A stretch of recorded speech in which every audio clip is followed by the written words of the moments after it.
Command codes verified. Priority 1 message from Starfleet coming in on secured channel.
Hello, Captains, and welcome to the live broadcast recording of Captain, episode 530 of Priority 1, a Roddenberry Star Trek podcast. I want to thank you all for being with us here this evening. I feel like I'm peaking a little bit. I can hear it in my headphones. Thanks for joining us on this Tuesday night, election night here in the United States. Hope you went out and exercised your right to vote. Especially if you are in an area whose election is important.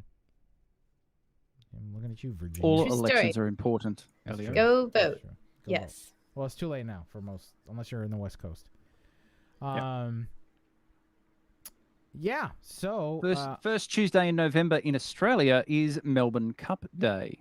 Oh. So biggest horse race day of the year, horse racing day of the year, like Kentucky Derby levels, $8 million in prize money, Australian, but still, it's a lot of money. Yeah. And normally like 100,000 people go to the race course, have an amazing day. But because of COVID restrictions, I think they had 10,000 people there. So not quite the same pomp and ceremony, but still a lot of happy people. And still $8 million, and still a lot of people who went to the race course and wrote themselves off, and I think questioning all their choices today. Is horse racing gambling legal in Australia? Can you bet on them legally? Mm-hmm. Oh, yep. Okay. There are ads everywhere. There are commercials everywhere on every conceivable platform for gambling apps. It's everywhere. It's insane how pervasive it is. Wow. Yep. So this is like the culmination. This is it. The spring racing carnival. It's what it's all about. So Melbourne Cup Day. It's big. So lots of people waking up with sore heads this morning after a big day yesterday. You missed it last week. People think I have a toupee, Kat. People think my hair What? is a toupee. Really? Did you have to Everybody like was pull making- on your head? Everyone was making fun of my hair last week. Aww. Well, I had to. It I had to did comb look down. I had to comb down. toupee-ish. Now that you say that, Shut up, man. yeah, it was a bit toupee-esque. Yeah, it just What, it was just it had like very No, because I had it molded. I had it combed. Was down. molded. I had it combed down, and everybody thought it was a toupee. I forgot who said it. I think it might have been George. George was like, no, George was defending me. George was like, I want that hair. Mhm. I think it was Jamal. It was Jamal who said it was a toupee. Well, I'm sad I missed it, but I had to go to opening night of NBA basketball here in Dallas because, you know, it's my team. Yeah, Woo, sports ball. Sports Sports ball ball. goal. Sports ball goal. All right, guys. Uh, Go yeah. ahead. I'm good. Okay. Did you get Happy any? to be back. Did you get a foam finger? No. Who does that? No. I don't know. Mr. Burns does. Whoa. Excellent. Well, Hard to Captain's- do with the big foam fingers, though. They're excellent. Not quite the same. Well, Captains, we hope you enjoyed our live stream on Saturday with Noah Averbach-Katz, who played Rin on Star Trek Discovery. It was a nice hour we had to chat with him. We're going to be chopping up that interview to release on Friday's show. And we hope you enjoy it, and hope you enjoyed it. You know what? As a matter of fact, I have an extra Silly for Tilly doff that I think I'll give away to the chat, like midway. Oh, is it a bridge officer or a duty officer? I'm sorry, bridge officer. Bridge officer. Oh, that's amazing. So for Awesome. you all in the chat, I'll do a random giveaway, and yeah. So make sure you type in the chat, otherwise I can't see your names.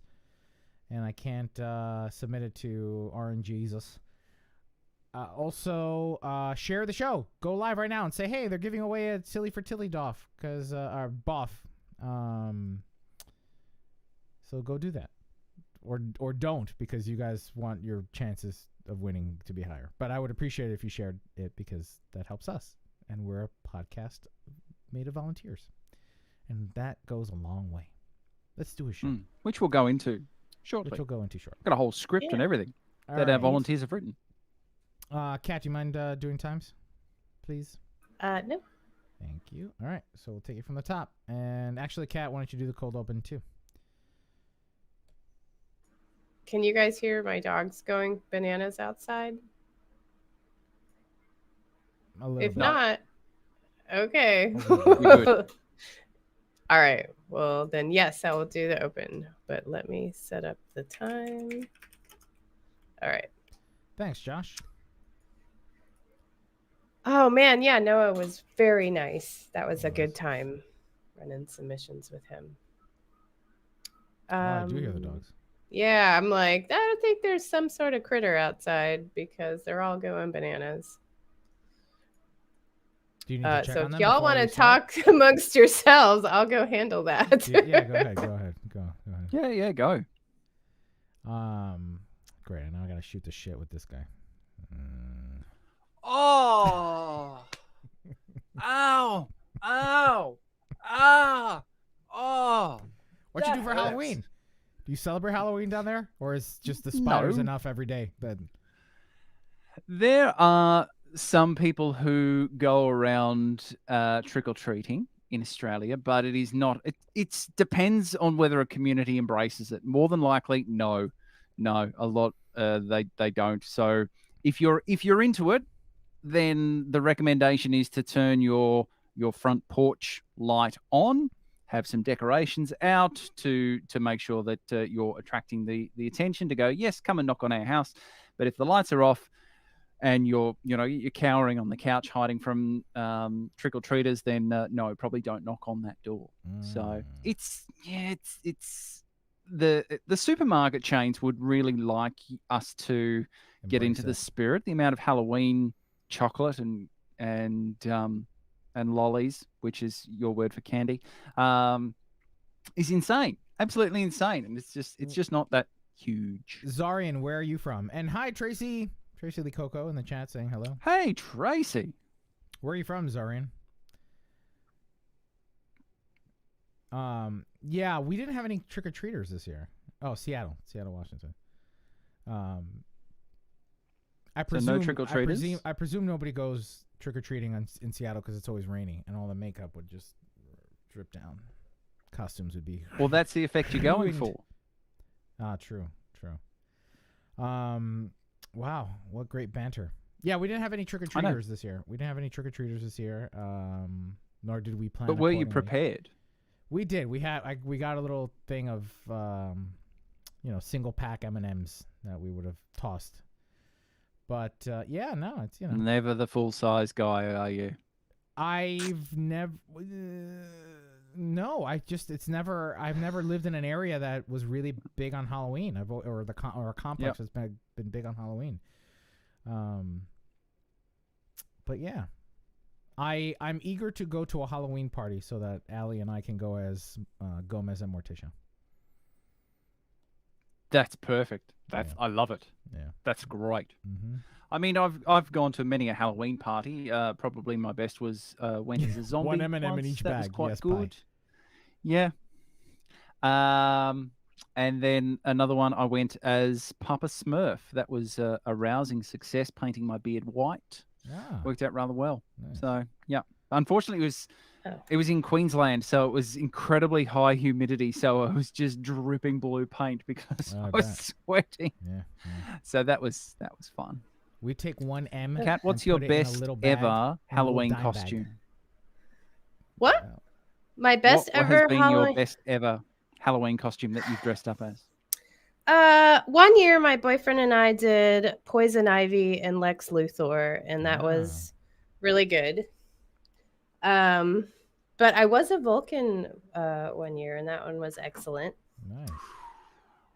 TNG style. Mm-hmm. I don't know. I've had a lot of good Halloween costumes. Nice. All right, let's do a show. Ready? Okay, sorry. Yeah, there was something out there. I had to go behind the shed, so it's bad when. All right, here we go.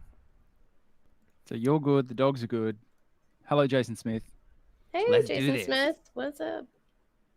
All right, intro starting in 3, 2.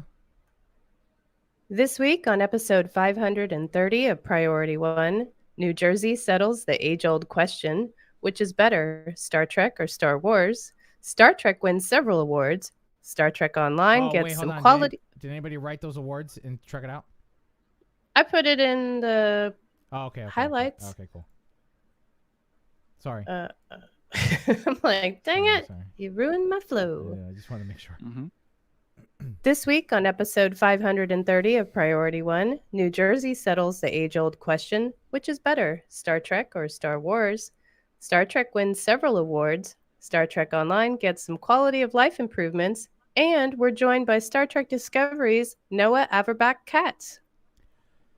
Hello, Captains. You're listening to episode 530 of Priority One, a Roddenberry Star Trek podcast. Your weekly recap and review of all the major news happening in the Star Trek multiverse.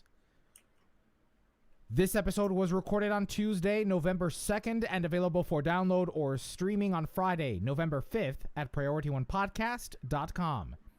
I'm Elio. I'm Kat. And I'm Roscoe. Well, Captains, we hope you had a spooktacular Halloween weekend and that you all got some great bag full of treats. And welcome back, Kat, as well. Speaking of bags of treats. Welcome back, Kat. Yeah, thanks. Like I said, opening night of the NBA basketball season, I had to be there since I just moved back to Dallas. So excellent game. We won. Yay. Nice. I got to say, it was really fun to see everybody on Twitter donning all their awesome Star Trek cosplay over the Halloween weekend. A lot of Lower Decks. I know. I saw so many Lower Decks that were amazing. Really fun stuff. So kudos to all you cosplayers out there and costumers and general fans of Trek that celebrated Halloween by becoming a Starfleet officer. And some excellent work, I've got to say, too, Kat, from the Armada having the Halloween costume event, because yeah, that was fun. some of the work that went into those costumes was fantastic as well. Oh, listen, the winner of our contest, Hyper Hydrar, who's also Australian, he did a dupler and used the shard of possibilities to duplicate his dupler. It was amazing. Oh, that's Bravo. funny. It was That's so Bravo. good. That is excellent. That's cool. That's cool. Well, before we jump into the news, we want to welcome new listeners to the show, and we hope you'll stay in touch. You see, this show is produced by a community of volunteers who donate their time and their talents because, like you, they are passionate about what Star Trek is all about. So we hope you'll get involved and be a part of our community. Follow us on social media so you can share your thoughts about the weekly headlines.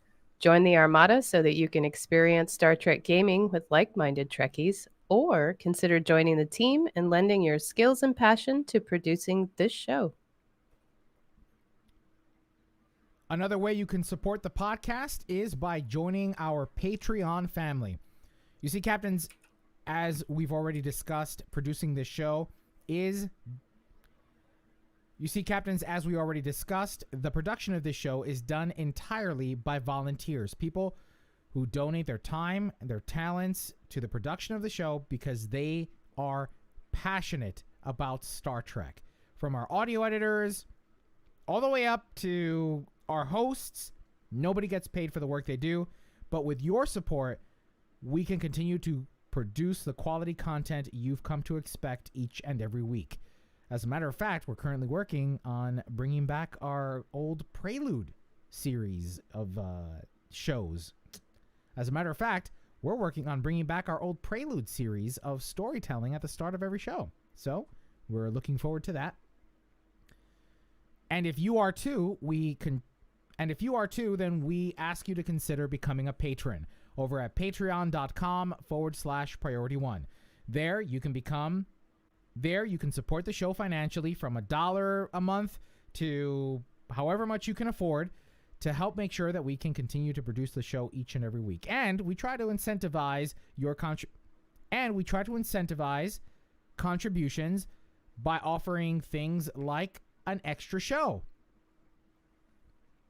We call it After Hours, where we discuss the latest science fiction news, of course, Star Trek, you name it, we'll discuss it. So if you're interested in becoming a part of the Patreon family, visit that website again is patreon.com/priority1. And speaking of patrons, we'd like to welcome our latest supporter, Mark Jenkins. Thanks, Mark Jenkins. Welcome. Thank you, Mark. Oh, yeah. And shout out to Justin times 1110 in chat for shouting out. Yeah. What's up? First time viewer. Now, let's find out what's been happening in the Star Trek multiverse. All right. That ended at 6, right on the dot. 6:01. 6:01. I'm like, don't make it an even number. 6:01 on the nose.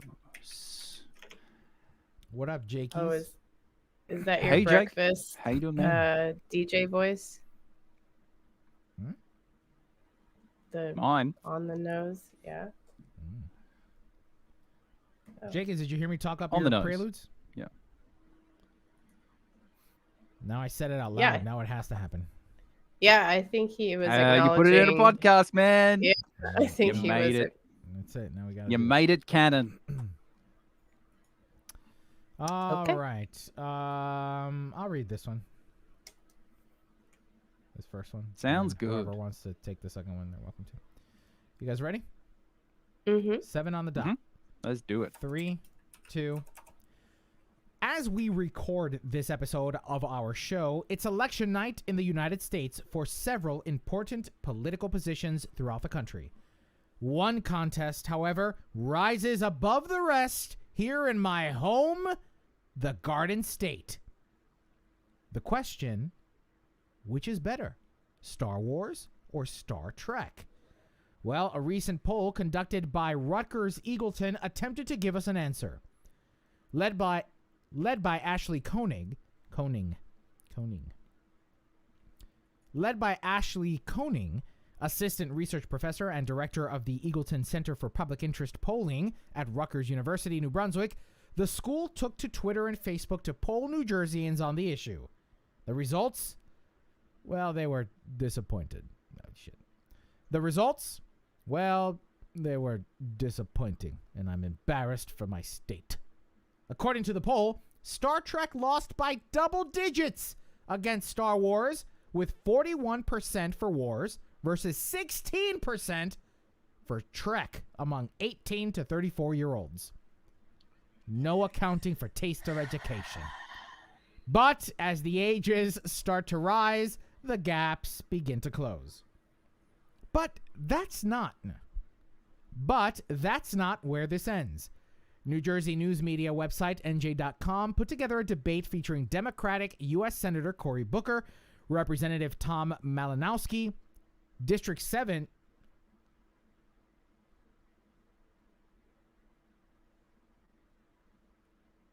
That's Democrat 7th District.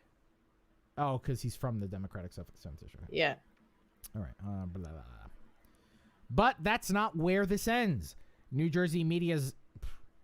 But that's not where this ends. New Jersey news media website NJ.com put together a debate featuring Democratic U.S. Senator Cory Booker and Representative Tom Malinowski to represent Team Star Trek, while Representative Andy Kim and Ashley Koenig, director of Rutgers Eagleton's poll, was on Team Star Wars.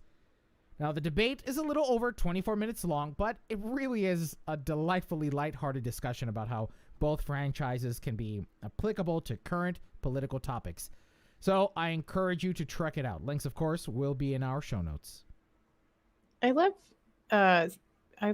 Cory Booker's opening statement that he makes. He's just so because we're aspiring as a human race to be better. And then the other guy goes, yeah, but best villain ever.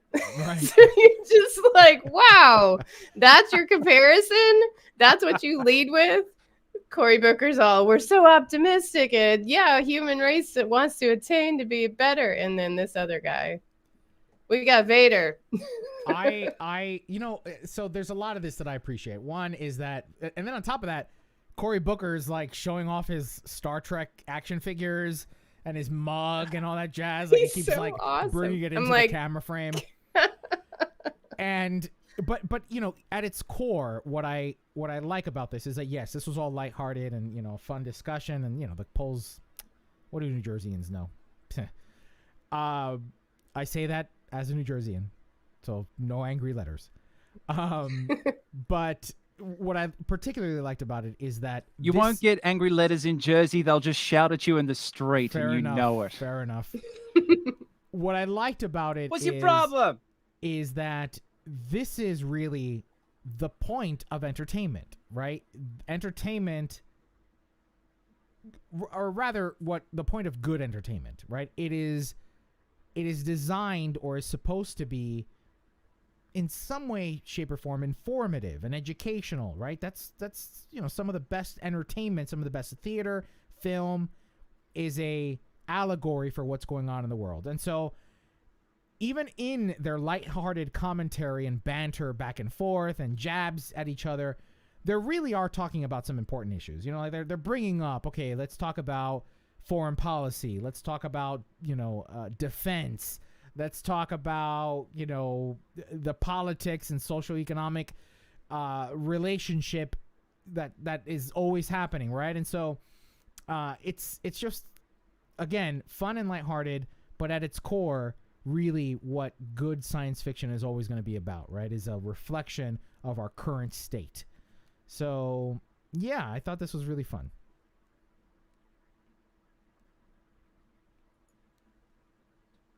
And look, let's go back to the age-old argument of, everyone has a place aboard a starship, and everyone has a place aboard a Star Destroyer as well.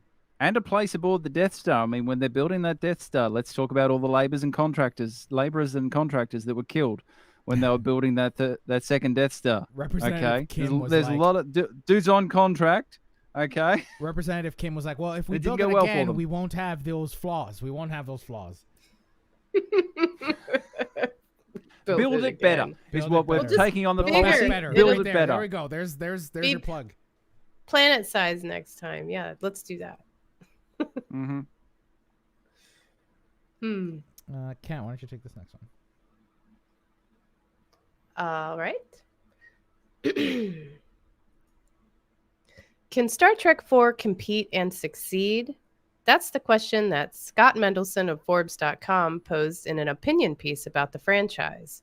You see, Dune has already been greenlit for its second installment due to release in October of 2023, but the announcement of a sequel before production has even begun isn't a first. Mendelson points to the Kelvin Timeline series of Trek movies as an example. It's been announced time and time again that we're going to get a fourth installment, but Mendelson argues that 2023 may end up hurting the franchise like it did in 2016. Back in 2016, Star Trek Beyond competed against the likes of Guardians of the Galaxy and Fast and the Furious. Come 2023, it's another round of competition with films like Fast and Furious 10, Guardians of the Galaxy Volume 3, Star Wars Rogue Squadron, Mission Impossible, and Shazam. So can Star Trek really take a foothold in box office battles? Is it fair to say that whenever we may possibly get Star Trek 4, that it is always going to compete against a brand new Fast and the Furious film? Is that fair to say? I mean, we're at Fast and Furious 10, right? Yeah, I mean, that franchise never ends either. Yeah. Now, is Fast and Furious 10, is that Mission to Moscow or Miami Beach? I'm not quite sure. Who knows? It's going to be about family, though. Oh, it's about family. Great. Nothing against those films, by the way. You know, this does pose a good question, right? Because Star Trek Beyond, right, the third film, wasn't a terrible film. I think it's one of the best of the three. I like that film. Yeah, yeah, and it hadn't even dawned on me that it did compete against some big names that year.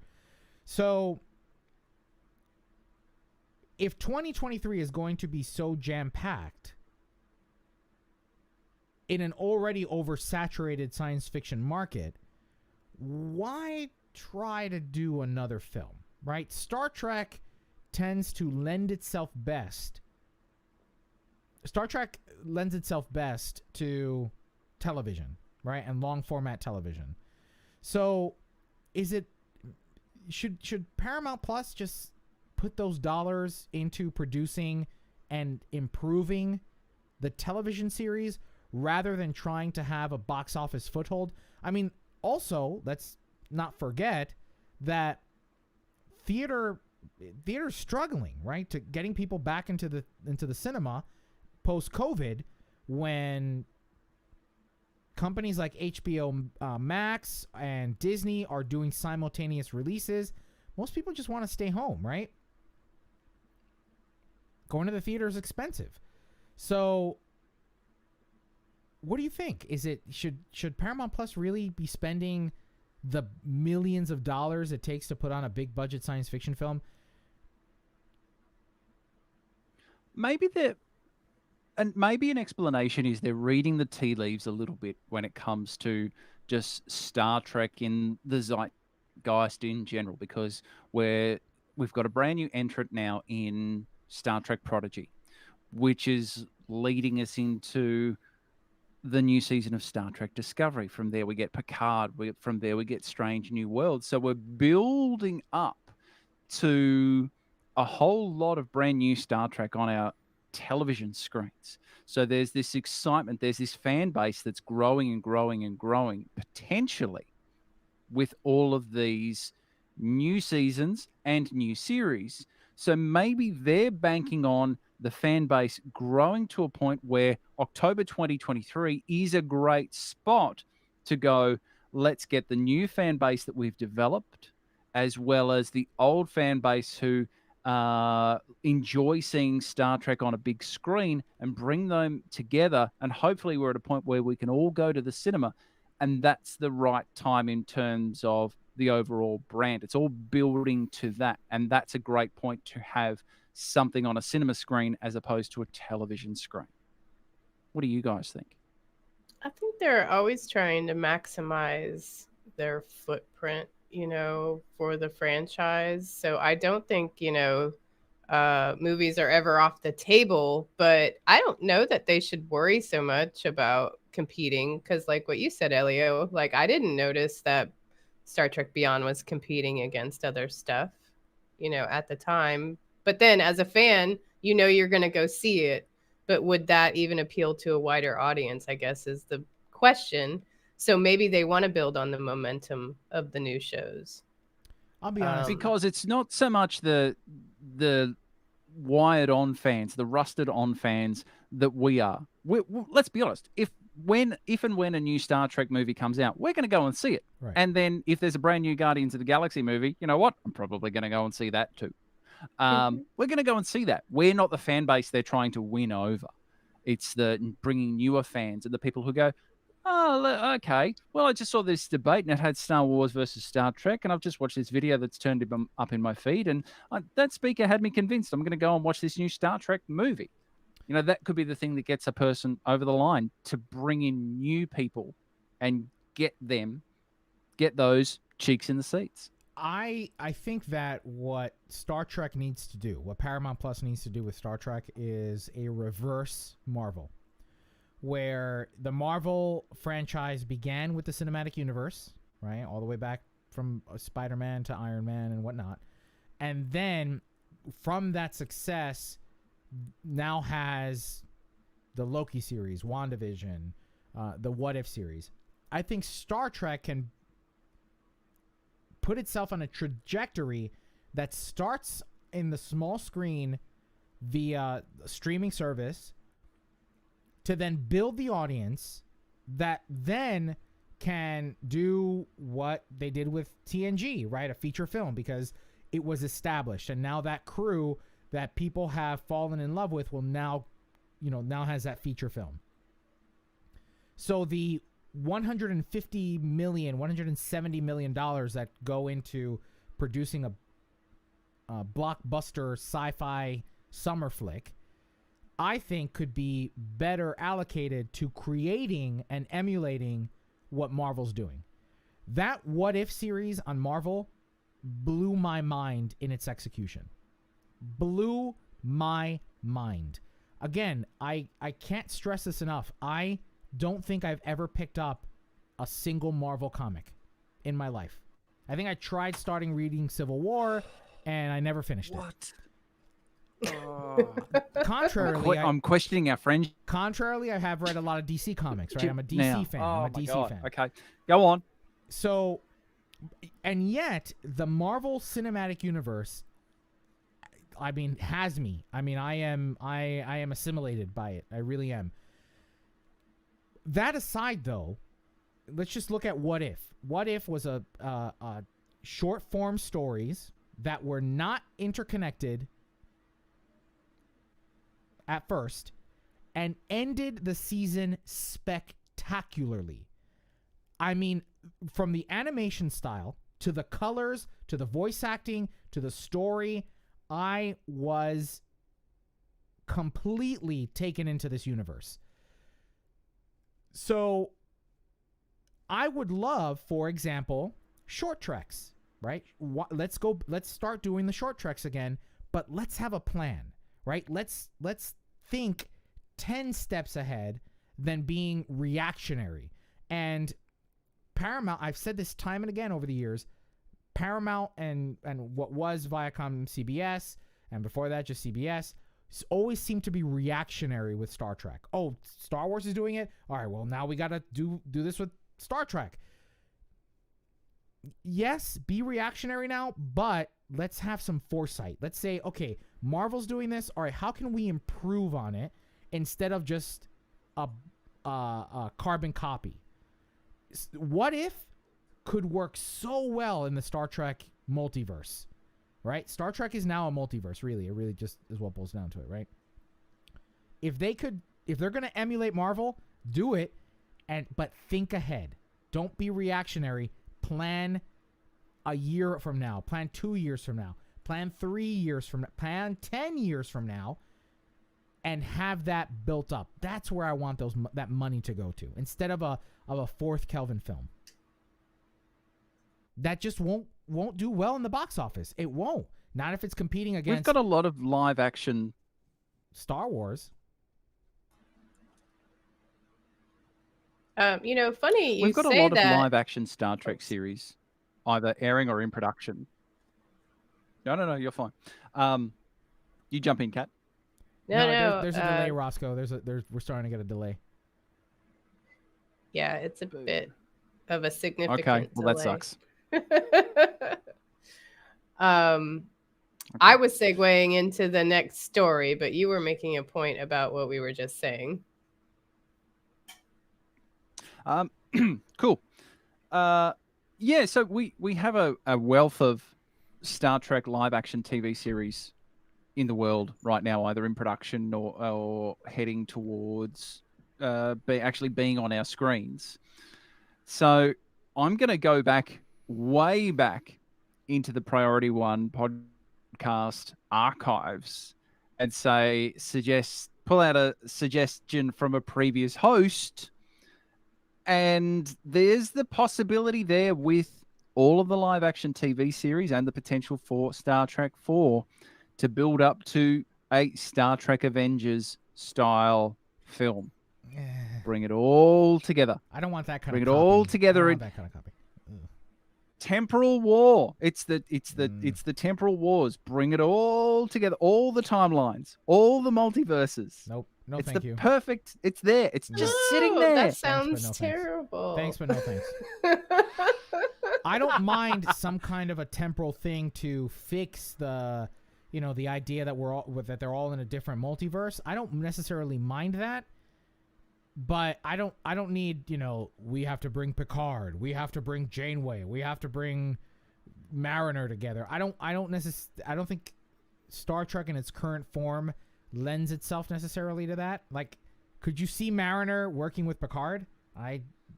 Not yet. Not yet. Yes. So, all right, you might, but you know why? Because the world's upside down where you live. But maybe I've got more blood flow to my brain, so it broadens my perspective. I want to see more foresight, right? I want to see more foresight instead of it feeling like it's an episode to episode kind of thing. I would love to see more foresight with the way they handle the Star Trek franchise. But Kat, you were going to say. I'm like, well, funny you mention all of that because that leads us into our next story. You might as well read it. Go ahead. Really? Because I just did the last one. Yeah, but Roscoe and I spoke a bit. All right. So speaking about Star Trek films, in a recent interview, Alex Kurtzman and CEO of Paramount, Brian Robbins, spoke about Prodigy and the future of Trek, including the films. Robbins, who continues to serve as president of Nickelodeon, believes Prodigy is a perfect fit with Paramount Plus's current Nickelodeon content and Kurtzman's other Star Trek content. In fact, Robbins enjoyed Prodigy so much, he said that he'd wish they had released it in theaters as a full-length animated film. Robbins and Kurtzman say they are already developing projects that may include Prodigy merchandising, an animated feature film, as well as other live-action features. Robbins said, quote, "We don't know enough yet. We're working on several fronts, and obviously Alex is the key for the franchise on Paramount Plus. JJ has been the keeper of the franchise on the film side. We hope that as a company that we do what's right for the franchise altogether," end quote. When pressed for more specific details on said live-action film, Robbins said, quote, "There's a lot going on, and I'm just going to leave it at that," end quote. But even with all that, he and Kurtzman go on to say that they're planning out the next decade of the franchise. So that may answer your question, Elio. that they are trying to plan farther out. I mean, we don't know what that is, but I certainly hope so. Merchandising. Prodigy the t-shirt. Prodigy the cup. Prodigy the drink bottle. Merchandising. Well, that whole interview is really interesting because it's very much about market share and co-viewing, which is now some buzzword. I'm like, you mean where everybody in the family watches together? Now you got to call that co-viewing? Like, because now everybody watches stuff on their own so much that you don't even consider watching together as a thing anymore. It's funny you mentioned... It's got a name now. Someone brought it up at the Blue Sky session. I forget who was the energy captain, but someone's, thrown some spin behind it. And that's where we came up with co-viewing, Well, it's funny you... Came up on the whiteboard, okay? It's funny you bring up merchandising, Roscoe, because we're about to go into our quick roundup of headlines that we didn't discuss, but might interest you. And one of them is that Bandai UK has been licensed to deliver Star Trek toys and collectibles for Europe and Mexico in Classic Trek and for Prodigy. So we'll be getting, some Smurf Gak. Remember Gak and Nickelodeon? That's what it's going to be. It's going to be Murph. Just in a container, and they're going to call it Murph. And then you can pour it out and shape it, and then it'll collapse. I already want it. Yeah, I'm like, yes, I want that. Absolutely. I want Murph on my desk. Why don't you take the other bullet points, Roscoe?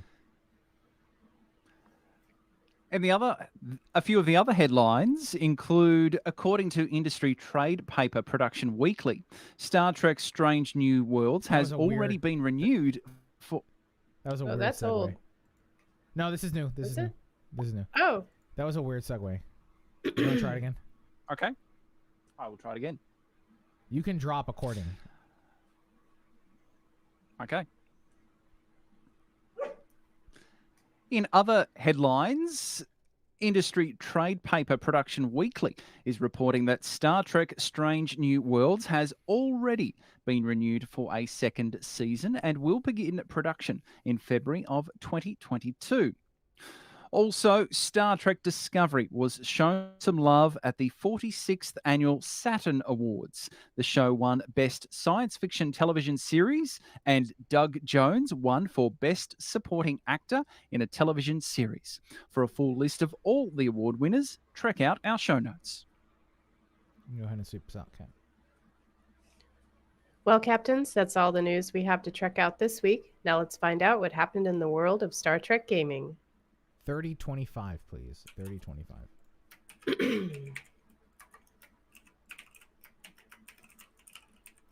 Roscoe, why don't you take your first story in gaming? Mm-hmm. And we can break it up a little bit. Break it up? Yeah, as yeah. well. I'll let you decide on the breakup. Cool. All right, gaming in 3. Actually, wait. What? Who? Excuse you. I'm in control. Whoa! What just happened? You were too slow, man. You were too slow. You were monkeying Dave around. Rutley said It's something like, we're gonna get this podcast done. Dave Rutley said something that made me laugh, and I'm trying to find what you said. Oh, I remember. I forgot. Something you said, Dave, made me laugh. All right, so gaming is at 3120, please. In 3, 2. Star Trek Online is continuing to roll out Tier 6 updates to starships, going back to refresh and upgrade some of the classics of the game. This week, it was announced 2 starships are coming your way in a new Zen Store bundle called the Agile Classics. The bundle contains the new Equinox and Da Vinci classes, which are Tier 6 updates to the Nova and Sabre classes, respectively. For 6,000 Zen, you'll receive the 2 starships, as well as 2 fleet modules and 2 experimental ship upgrades. The Equinox Pilot Scout departs from the ship's origins as a science vessel in name only. It sports 5 science console slots and a 4-2 weapon layout. It also has a commander, science/pilot specialist bridge officer seat and can equip dual cannons. The Universal Console nucleogenic ignition creates a radiation-like energy that is harmful to that ship's connected EPS conduits, damaging nearby foes and boosting hull and shields for nearby allies. The Starship trait, Synthetic Good Fortune, boosts global critical hit chance along with increases to Starship control expertise. This Starship trait also provides a passive boost to travel speed in sector space. Who would like to read the next one? Okay. Okay. We're starting with the Da Vinci. Mm-hmm. The Da Vinci is a compact starship with a 4-3 weapon layout. It's classed as an escort, but is also a miracle worker starship sporting a commander tactical miracle worker specialist bridge officer seat. The experimental weapon on the Da Vinci is a Gatling emitter, which spins up to target a continuous fire on an enemy ship until it's destroyed or can no longer be targeted. The ship may be one to consider if you're a fan of beam overload with the new starship trait, Energy Overdrive. Activating beam overload, fire at will, or exceed rated limits will increase beam weapon damage, speed, and turn rate for 10 seconds. Oh, wait, let me do an and. Can you take it from the top of that sentence? Yes. Please. The ship may be one to consider if you're a fan of beam overload with the new starship trait, Energy Overdrive. Activating beam overload, fire at will, or exceed rated limits will increase beam weapon damage and speed. Oh, I see what you did there. Let me try it again. Activating beam overload, fire at will, or exceed rated limits will increase beam weapon damage, speed, and turn rate for 10 seconds. At close range, a 50% beam weapon At close range, a 50% beam weapon damage bonus can be achieved at a long range. Wait, doesn't make any sense. KLMG is screaming out Nova. I don't know why. Oh, for the ships that they're at Nova. She's very excited about the Nova Tier 6. At close range, a 50% beam weapon damage bonus can be achieved, but then at long range... Words are hard today, y'all. You're at away close for a week range, and you're out of practice. I know, right? At close range, a 50% beam weapon damage bonus can be achieved, but then at long range, this trait still gives a 10% bonus. The Universal Console delves deep into beta canon, drawing inspiration from the Star Trek Destiny novels.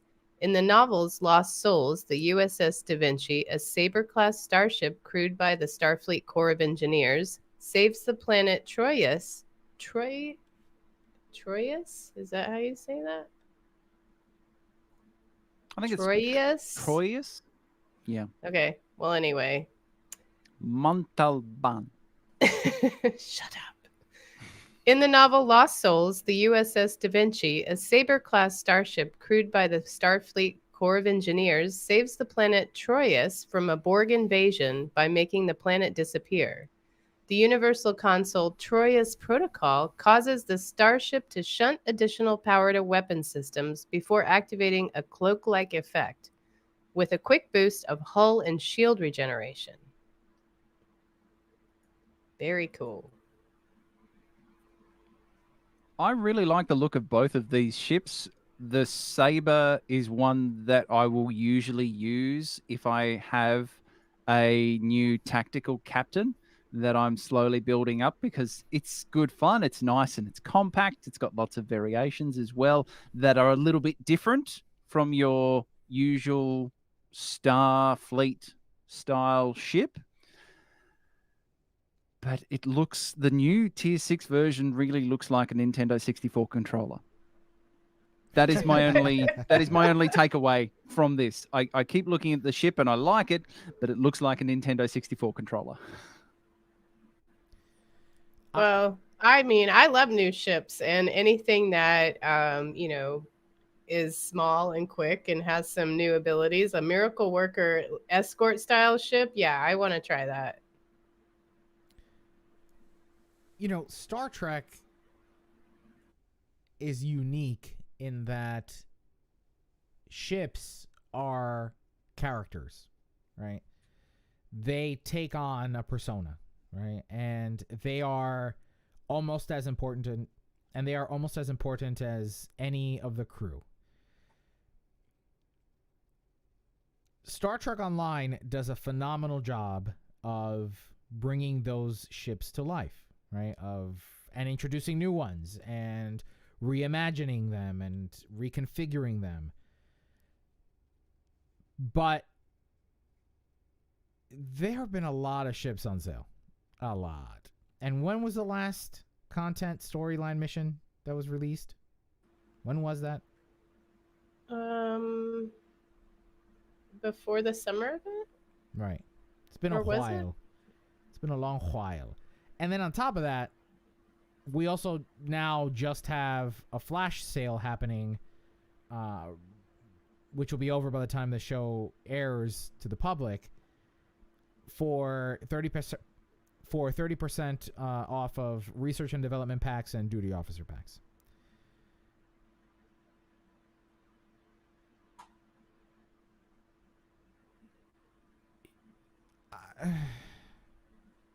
I'm starting to wonder if Star Trek Online didn't plan for what was going to happen after 10 years.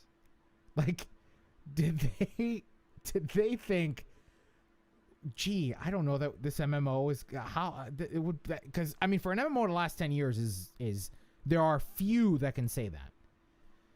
And I was, looking at tweets, from community leaders, people who are active in the Star Trek Online community, who are feeling a little, burned out by the sale of ships and, the updates of ships that you end up having to purchase and R&D packs and ships, but very little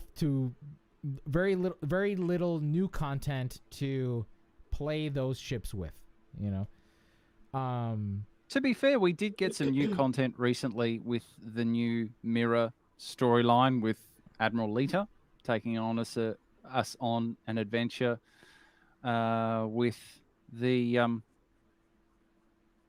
that's right, little bots. That's right. Whose name escapes me. And so we did get that quite recently. So that was 2 months ago. That was exocomps, right. with the exocomps. That was 2 months. I don't know why that word escaped me. That was 2 months ago.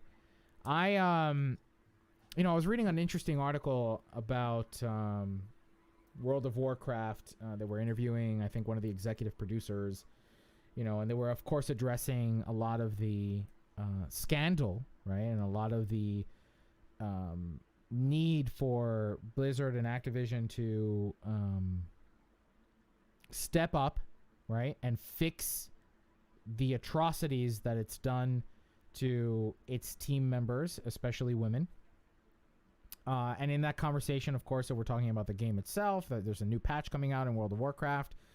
And now World of Warcraft is 17 years old, right? 17-year-old game. And, in that conversation, like I was saying, with respect to the game itself, one of the questions was, how do you balance keeping it fresh and new with it collapsing under its own weight because of all the content? And I know it's I can only imagine how hard it is to balance a weight of game mechanics with keeping things fresh and new. I miss the story arc days of Stowe. I would love to be able to kind of come in once a month and play a new mission. And I get, the argument's going to be, well, we just got a TFO. A TFO is a raid. It's a dungeon, right? It's not necessarily a part of the story. And I wish that the flash sales and the sale of ships were balanced with continuing the story, telling an arc, you know. And the argument is as well, the new episodes that they are bringing out are feature episodes every time. So they have a lot of detail, they have a lot of depth, and they are whole adventures in themselves. And because they are so much larger, they take a lot more time to bring together. So that's certainly why we've seen a lengthening in the period between story quality missions. Kellen G over in the quantity. chat makes a very good point to say that there is a lack of new non-Federation ships as well. We did get they don't sell. We've had some that new Klingon conversation ships, time and time again. They don't sell. Alien ships do not sell. They do not put the time and effort into creating Klingon or alien ships because the Federation sells, baby. Capitalism. I don't know. I buy the Klingon and Romulan ships and Jem'Hadar. I buy all the ships though. But, you know, the argument that these new missions are bigger and better and, you know, more flashy, I don't, you know, we have this on paper. We've done this. We've had this conversation on a spreadsheet, right? Even when the DS9 arc, the Dominion arc, and those were all done fantastically with great voice work, and there was a great cadence to the release of these missions. And I miss those days. And let's stop putting ships in R&D packs. I agree with you.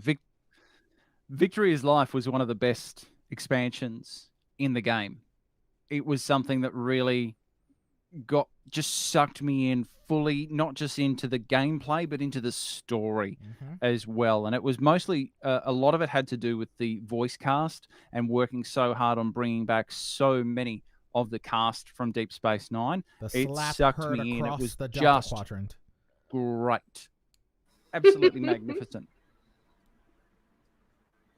Yeah. But that's hard to maintain and took a long time to put together. Yeah, it was good. I mean, Quark's Lucky 7 is my favorite mission to play. You know, you get stuff like that. Yeah. It would be nice if there was more stuff like that. But, you know, I know limited budget, limited time. So.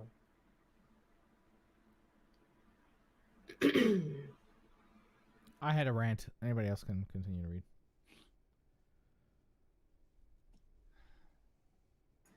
Well, announced earlier today, players are getting a much appreciated quality of life upgrade. Your captains and bridge officers now have a new environmental suit slot in their inventory. Now, this is the only place EV suits can be equipped. So if your character was wearing an EV suit as their main armor, it has been automatically unequipped and placed in your inventory.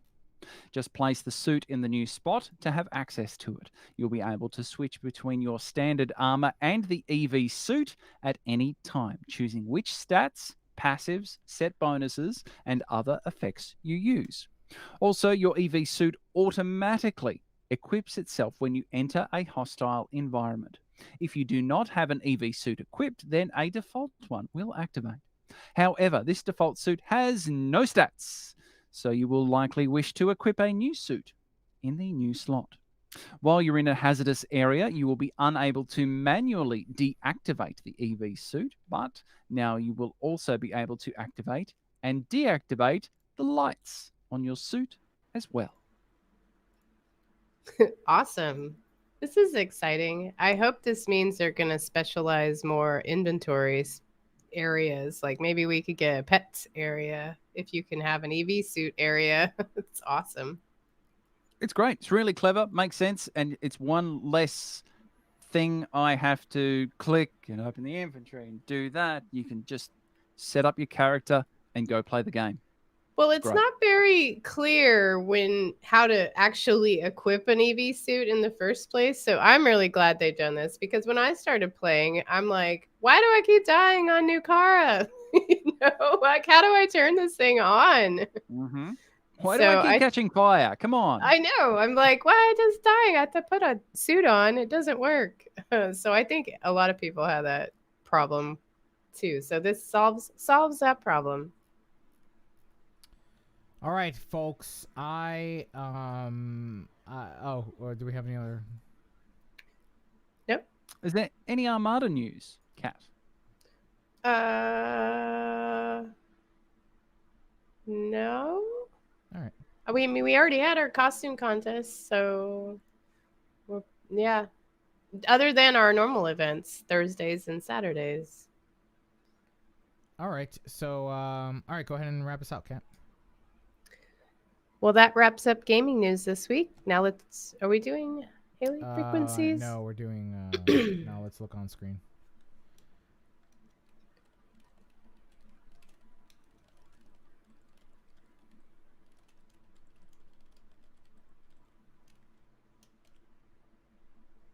That wraps up gaming news this week. Now let's look on screen for the latest episode of Star Trek Prodigy.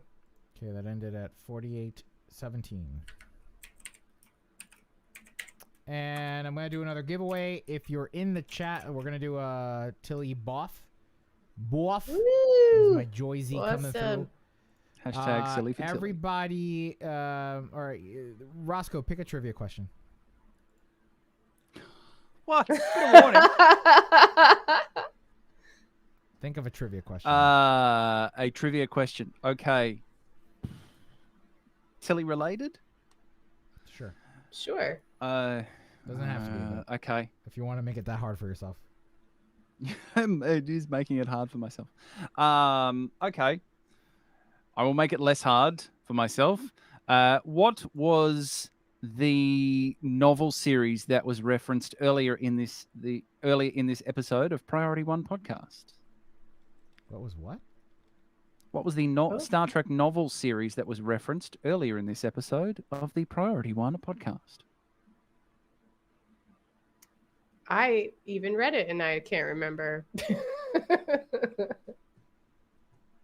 KLMG96 with a question mark is correct. It was very the nice. Star Trek Destiny novels that were referenced because that was one of the inspirations for the Vinci class saber upgrade. Very nice. I go, like Wizwaz's KLMG. answer. KLMG, But well done, paying KLMG. attention. Wow. Well, paying attention with a question mark, so it was Destiny? Maybe? Yes, That's your correct. final answer? I will give KLMG. Sorry, your answer must be in the form of a question. All right. Which it was. KLMG, Destiny? way to go. Way to go. You just won. Nice. All right. So, okay, let's do feedback and wrap it up. Yes, let's do some feedback. On screen has to wait because the show hasn't come out yet. All right. And, all right, 50-30, please. 3, 2. Well, Captains, hailing frequencies are now open, and we're ready to receive all of your incoming messages. This week we asked, are you an active crafter in STO? If so, how do you use the crafting system and what is most rewarding to you? Also, did you watch the Prodigy premiere? Without giving away spoilers, what were your thoughts? Via Twitter, Captain BG2301 replied with, I am not a crafter. The only reason I even touch the crafting system is to level it up for recruits. Other than that, there is no use for it. The Prodigy premiere was good. I'm looking forward to seeing more.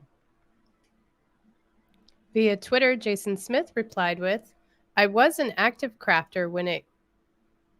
I was an active crafter when it came, built beams, matching gear for buffs and upgrades, but once all the gear is at max on upgrades, there's no need to do any more crafting.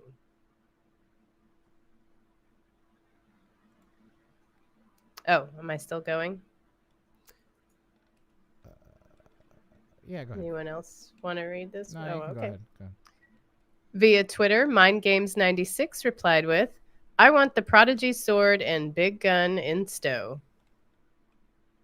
Via Facebook, Mauricio Villarreal Camacho wrote, The graphics are beautiful, but the story, I hope it gets better in the next episodes. I haven't been so disappointed in a Star Trek project since the pilot of Enterprise. Oh boy. Mauricio, de verdad, chico, no te gustó Prodigy? I'm assuming you speak Spanish. That is a very Latino name, and I'm just gonna go for it. So, a ti no te gustó Prodigy, pero ¿qué te pasa, Sere? Que era lindo esos muñecos. ¿Qué pasa, hombre?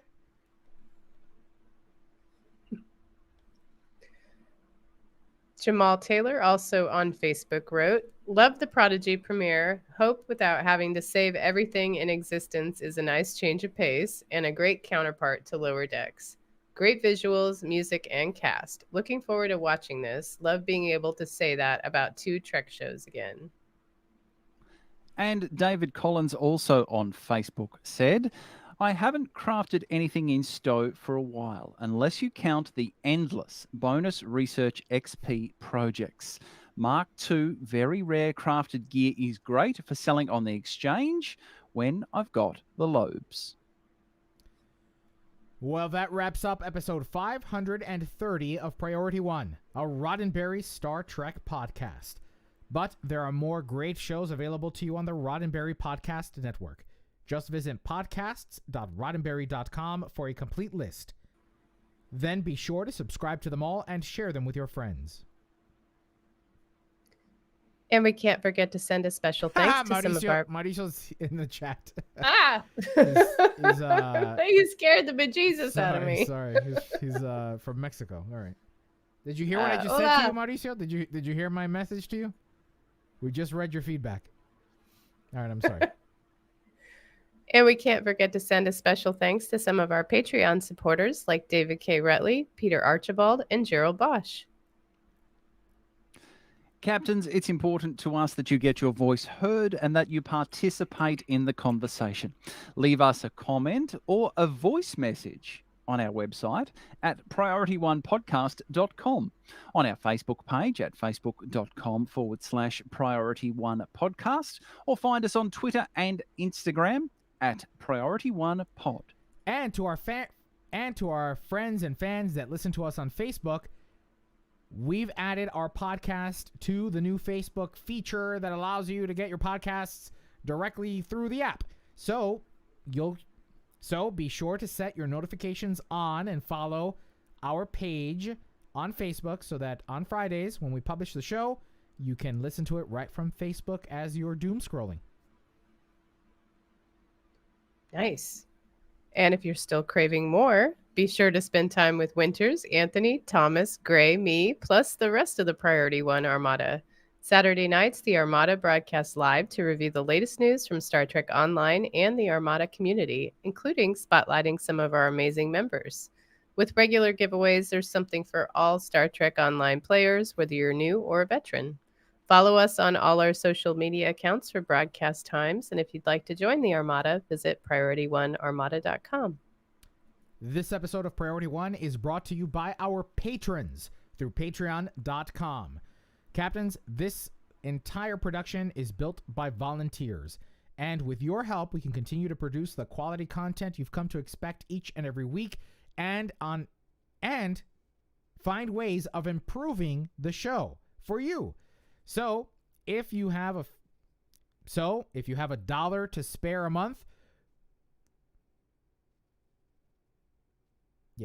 So if you have $1 to spare a month, because many dollars make for great content, visit us over at patreon.com/PriorityOne.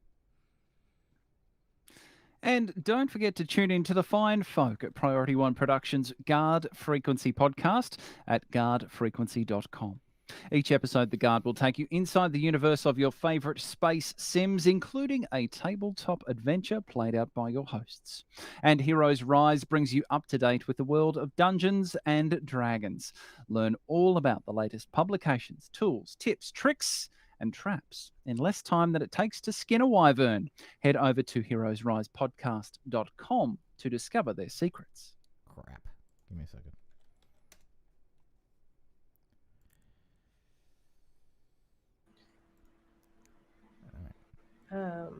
Thanks to our audio editors. This week, our intro feedback and closing were edited by William. Trek It Out by Rand Hurl. Gaming by Brandon. Our interview with Noah was edited by Alexander. On screen by Roscoe. Thanks to our producer Jake and associate producers Shane and Thomas. Together they help us organize and write up our summary of the weekly headlines from the Star Trek multiverse. Thanks to our graphic artist Alejandro, with support from Jason of the Priority One Armada. Thanks to our social media manager Sarah and James. Thanks to the composer of our theme music, Chris Watts. But most importantly, a big thanks to you, the Star Trek community, our listeners. Because without your ongoing support, none of this would be possible.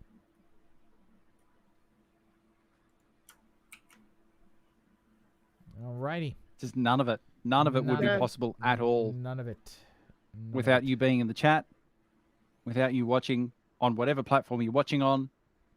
Genuinely couldn't do it without you. And it wouldn't be as fun as well. Would not be as fun. Pretty boring. Very dull. All right, so I've got a few more Tilly boffs, but I'm going to save them for next week. I think I'm going to start doing So Roscoe, come up with some better trivia. I will come up with a better trivia question. Yes, please. Yes. You give me time, you'll get a great question. You give me 30 seconds, and you get what you get. Yes, sounds good. And I'm going to give a couple of these to the Armada, too, so that way woohoo! You guys have some to give away. All right, captains, thank you so very much. Gracias por escuchar desde México, mi amigo. Si no notas ya, soy cubano. Si no lo oyen el acento. Pero thanks, everybody, for joining us on this episode of Priority One. We'll be back next Tuesday. And you can catch the edited show on Friday. And now listen, I know you guys have already heard the show now that it's Tuesday night. You may have missed the Noah. You may want to listen to our review of Prodigy. Maybe not, because you've listened to the show on Tuesday. Either way, when you see the show come up on your social media feeds as our live audiences, please hit that share button. Let everybody know that they can get their weekly roundup of news right here.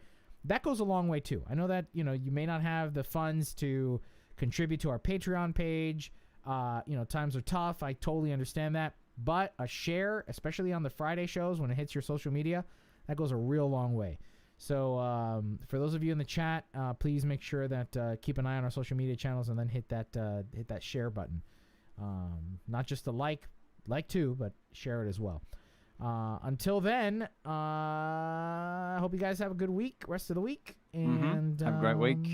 Oh, yeah. I'm like, what's happening on the 7th, Dave Retley? Oh, daylight savings. Yeah, thanks for reminding us. Next week. Oh, we man. Lose an hour, right? Is that what it is? We lose yes. Son of a bitch. And it's already dark at 4 o'clock, Well, get some rest, everybody, over the weekend, and we will see you all next week. Bye, y'all. Have a great week.